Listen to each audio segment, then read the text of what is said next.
Hello everyone, welcome to the review of Unit 9, Afghan's Uncertain Future.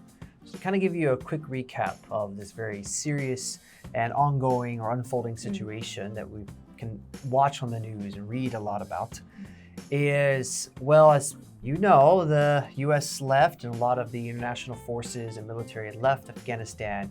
And right now there's not much cause for optimism since the Taliban kind of taken over, formed a government, they say. And a lot of people wonder, how could this have happened so quickly, so easily? And one of the main things is simply that the people's loyalty was never to a national government or regional governments. It was mostly to the local warlord or to the head of a village. It was very splintered or scattered around the country. The one thing that unified them was, well, Muslim or Islam religion, I should say. Nearly 100% of the country is Islam, and mostly Sunni. Now there are a minority of Muslims that practice the Shia religion section of Islam. It's a little hard to distinguish the two. You can look it up for that information. But they are specifically the Hazara. And they have been kind of under the protection of the central government that's been propped up by America for so long. And even the other people who have helped the US governments, international governments, they are now kind of sitting ducks for the Taliban to seek revenge or to control. Sitting duck. Sitting duck.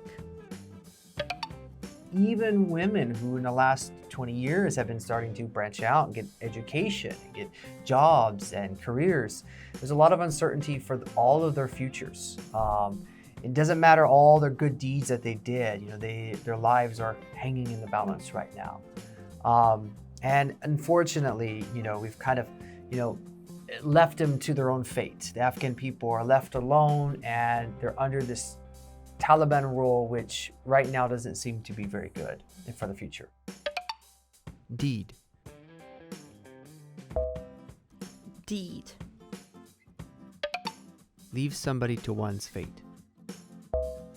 Leave somebody to one's fate. And so I want to ask you kind of a question. How would you feel about your country taking in Afghan refugees? Oh, honestly, I would definitely support it. It's a basic human right to want to live in a country with peace and without the dread of dying or being attacked, or there's terror in the country. So I know many people might not agree with this, but I would 100% support it because we all have some extra space in our countries. We can help these people if we really try. Right. Yeah. What about you? Well, US is the main topic around this situation happening.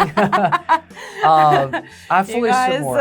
I've got some criticism going on. I fully support us taking in the majority of these Afghan, refugees and even people who worked with the embassies of not just the US, but other nations and the UN, because their life is at risk. Even the, special forces guys, the pilots, a lot of these trained people by America, they're targeted right now. All of them, translators, etc. Every single one of them. And so I really support us taking them in different states.